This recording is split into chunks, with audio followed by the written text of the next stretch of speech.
Assalamualaikum warahmatullahi wabarakatuh. Nih kita masuk skill yang kedua, yaitu mengenali dan mengidentifikasi organizational of ideas. Ya, ini pertanyaannya memang, skill ini memang mungkin kurang lazim ya. Baru pertama dengar beberapa dari Anda mungkin. Nah, ini bagaimana penjelasannya? Oke, nanti kita akan mulai di page yang kedua ya.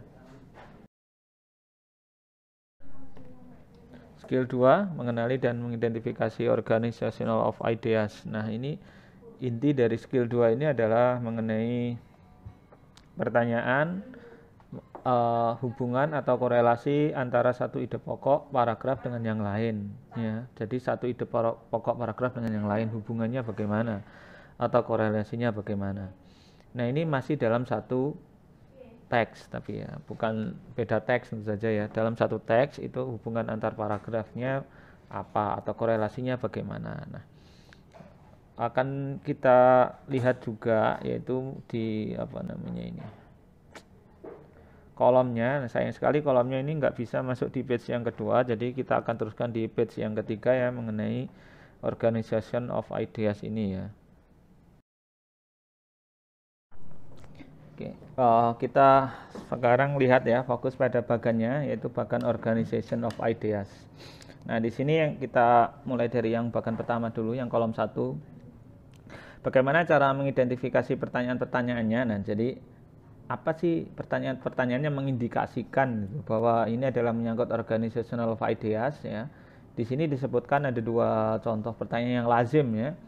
Yang pertama adalah how is the information in the passage organized. Yang kedua adalah how is the information in the second paragraph related to the information in the first paragraph. Nah, ini yang pertanyaan kedua itu bisa diganti ya, apakah misalnya fourth paragraph to fifth paragraph atau sixth paragraph to seventh paragraph, misal seperti itu, atau second paragraph to third paragraph dan seterusnya ya. Tergantung yang nanya bagaimana. Oke, kemudian kalau ini masih ya sekitar pengetahuan aja ya, misalnya how is the information in the passage organized. Lah, ini Anda harus mikirnya itu begini ya. Jadi bagaimana sih ini diorganize? Itu diorganize itu biasanya begini, misalnya hubungannya apa? Misal apakah dalam paragraf itu saling menampilkan paragraf yang berlawanan atau kontras, ataukah menampilkan misal point of view yang berbeda-beda atau melengkapi satu sama lain ya. Itu adalah contoh-contoh bagaimana sebuah paragraf itu diorganize ya. Kemudian yang pertanyaan yang kedua, misalnya paragraf 1 dengan paragraf 2 itu bagaimana? Nah, itu ya kalau secara rasional kita bisa tahu bahwa paragraf 1 dengan 2 itu hubungannya misal saling menguatkan atau saling kontras dan seterusnya ya. Itu gambaran umum saja mengenai organizational of ideas. Nah, kemudian kita pindah ke kolom yang kedua, di mana mencari jawabannya. Nah, ini untuk menjawab pertanyaan ini ya kita lihat pada kalimat pertama. Biasanya, ingat ya, biasanya dapat ditemukan dengan melihat kalimat pertama pada paragraf yang dimaksud. Paragraf-paragraf yang dimaksud soal. Nah, misal kita membandingkan paragraf 2 dengan 3 ya, maka biasanya kita harus mencek kalimat pertama pada paragraf 2 dengan paragraf 3. Kenapa biasanya? Karena di sini ini adalah merujuk pada ide pokok yang memang biasanya ada di awal paragraf. Ya, pada kalimat pertama awal paragraf. Biasanya ini sekali lagi biasanya itu tidak absolut ya. Kalau kita ingat lagi di skill 1 bahwa paragraf itu letaknya, ide pokok itu letaknya tidak harus di awal. Ya, ada yang di akhir, ada yang menyimpulkan ya. Semoga ketemunya yang di awal. Ini makanya dikasih biasanya itu karena sebagian besar di awal, begitu kira-kira ya. Jadi mencek awal, kalimat awal paragraf yang dimaksud. Misalnya kalau paragraf kita ada soal membandingkan paragraf 2 dengan paragraf 3, maka kita harus mencek kalimat awal paragraf 2 dan kalimat awal paragraf ke-3. Nah, kita pindah ke kolom yang terakhir.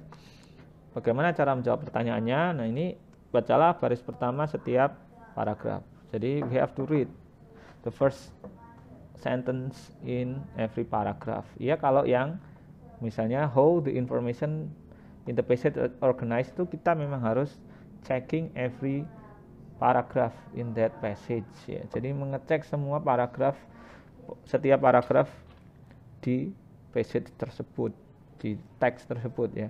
Yang kita cek biasanya adalah kalimat pertama ya. Semoga ketika kita melihat kalimat pertama ya diletakkan di situ apa namanya ide pokoknya ya. Kemudian dua, carilah kata-kata yang menunjukkan hubungan antar paragraf. Iya, jadi kita setelah tahu ide pokoknya baru kita bisa membandingkan hubungannya seperti apa ya. Jadi intinya kita harus cari ide pokoknya dulu ya begitu. Nah, nanti kita bisa juga simpulkan ini yang kedua, apakah ini berlawanan kah, kontras kah, atau berbeda kah, atau saling menguatkan, atau dan seterusnya. Nah, itu. Kemudian yang ketiga, pilihlah jawaban yang terbaik. Iya, setelah kita paham mengenai hubungannya, kita bisa mencek jawaban yang paling baik yang disediakan, yang paling benar yang disediakan di multiple choices tersebut ya. Karena ini soalnya asumsinya adalah untuk TOEFL paper based dan semua soal berupa multiple choices, maka kita jawabannya adalah tinggal milih ya. Begitu kira-kira penjelasan mengenai organizational of ideas ya.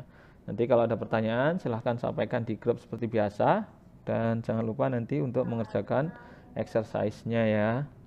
Karena ya sekali lagi memang reading comprehension itu lebih bertumpu pada exercise bukan pada penjelasannya ya. Karena bagaimanapun penjelasan yang selengkap apapun tanpa Anda praktek juga ya tidak akan lengkap dan sempurna. Okay? I think it is enough for skill 2. Thanks for your attention and Assalamualaikum warahmatullahi wabarakatuh.